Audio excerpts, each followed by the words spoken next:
और मैं कुछ डायग्राम के माध्यम से बताने जा रही हूँ इसके कुछ प्रोसेस। जैसे ये मेन होता है जो मुख होता है, यानी मुख गुहा कहा जाता है। और ये जो पतला सा जो नली रहता है इसको ग्रास नली कहा जाता है। और ये जो इधर ये डायग्राम जो दिख रहा है इसे अमाशय बोलते हैं। और जो ये पतली सी नली गई है इसको छोटी आंत बोला जाता है।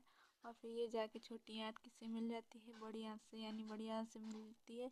फिर ये बड़ी आंत आप लोगों को दिखाया जा रहा है, बड़ी आंत है। फिर ये यहाँ पे नीचे की जो ये हिस्सा है ये गुदा होता है, यहाँ से यानी कि लैट्रिन का रास्ता या मल मूत्र यहीं से निकलता है।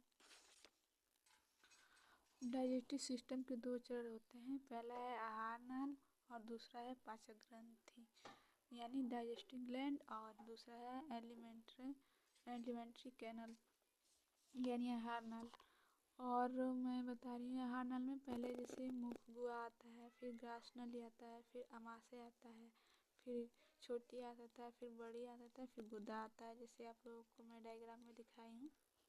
जैसे पहले आया मुख गुहा, ग्रास नली, फिर अमाशय, फिर यहाँ पे छोटी आंत ये है। फिर उसके बाद से ये यहाँ से जाके ये बड़ी आंत मिली हुई है, ये है बड़ी आंत। फिर यहाँ पे आप लोगों को दिखाया गया है गुदा, इसकी पूरी प्रोसेस है। इसका दूसरा चरण है पाचक ग्रंथि। पाचक ग्रंथि जो कि एंजाइम छोड़ती हैं, ये साइड से जैसे ये ग्रंथियाँ जो होती हैं एंजाइम छोड़ती हैं। जैसे लार ग्रंथियाँ जैसे मुंह में पाई जाती हैं। जठर ग्रंथि अमाशय में पाया जाता है। और लीवर और पित्ताशय जो होता है इस साइड में पाया जाता है। कुछ लीवर और पित्ताशय इस साइड में होता है, यानी राइट साइड में पाया जाता है। और अगला है अग्नाशय। हाँ, आत्र ग्रंथि, इसके बारे में बता रही हूँ। अग्नाशय जो है ये अमाशय के जस्ट बगल में होता है, ये अग्नाशय है। और आत्र ग्रंथि ये छोटी आंतों में पाया, इसके अंदर पाया जाता है आत्र ग्रंथि। इसका सब अलग अलग कार्य होता है। आज के लिए इतना ही, thank you. Hello friends, welcome to my YouTube channel. मैं आज आप लोगों को बताने जा रही हूँ पाचन तंत्र के बारे में, इसका क्या कार्य होता है, इसकी पूरी प्रोसेस क्या होती है, इसके बारे में मैं बताने जा रही हूँ। इसके पहले तो पाचन तंत्र किसे कहते हैं, तंत्र यानी डाइजेस्टिव सिस्टम। सिस्टम का मतलब होता है सिस्टम, डाइजेस्टिव सिस्टम यानी पाचन तंत्र। सिस्टम का मतलब होता है इकट्ठा करना, मतलब किसी भी कई तंत्र कई समूह होता है जो मिलके एक तंत्र यानी उसका कार्य करता है।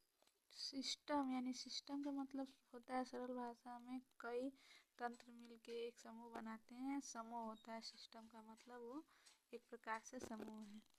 इसके बारे में कुछ मैं बताने जा रही हूँ। पाचन किसे कहते हैं, जैसे पाचन का मुख्य कार्य होता है किसी भी जटिल पदार्थ को सरल पदार्थों में बदल देना। जैसे यहाँ पे कोई भी जटिल पदार्थ है उसको सरल पदार्थों में बदल देना। जैसे कोई भी खाना खाना या रोटी खाना, रोटी जैसे बड़े बड़े टुकड़ों में होता है उसको छोटा कर देना, यानी दांत की भी बहुत बड़ी भूमिका होती है।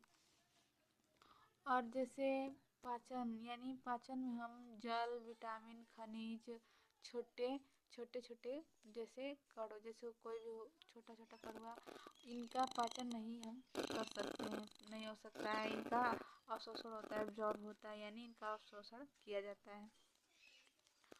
और इसका पाचन एक फिजिकल और केमिकल प्रक्रिया है। पाचन एक प्रकार की फिजिकल और केमिकल प्रक्रिया है। और पाचन का मुख्य कार्य होता है भोजन से ऊर्जा का निर्माण करना, यानी भोजन से पाचन का मुख्य कार्य होता है भोजन से ऊर्जा का निर्माण करना। तो इसका पाचन का सरल भाषा में कहा जाए तो ये होता है कि ऊर्जा का निर्माण करना।